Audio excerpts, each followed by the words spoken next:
Madame, monsieur, bonsoir. Vous avez sans doute vu dans le journal les conséquences des fortes pluies en Bretagne avec ces inondations et notamment dues à cette perturbation très active. Alors certes, aujourd'hui, c'était plutôt des averses sur la Bretagne, mais vous allez voir que les fortes pluies sont en train de se décaler.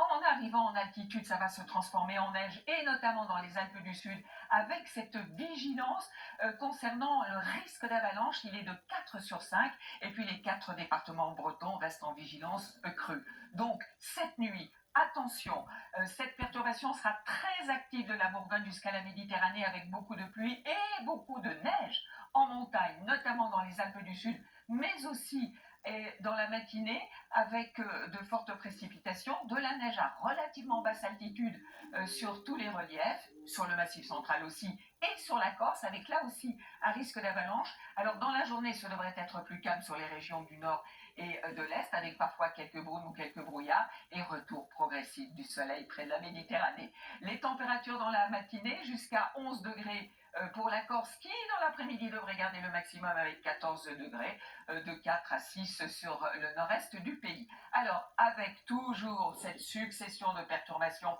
notamment jeudi une qui arrive par les régions de l'ouest, accalmie sur le nord-est, mais vendredi, la nouvelle perturbation de jeudi va se retrouver cette fois-ci sur le nord-est avec de la pluie, de la neige en montagne. Une nouvelle arrive avec de la pluie, avec du vent, relative douceur dans la journée. Et puis pour notre week-end, samedi, la perturbation se décale sur les régions de l'Est, beaucoup d'instabilité en Aquitaine, dimanche, nouvelle perturbation, lundi aussi, et puis mardi et mercredi, certainement beaucoup de précipitations dans le sud-est et sur la Corse. Allez, bonne soirée à tous, à demain.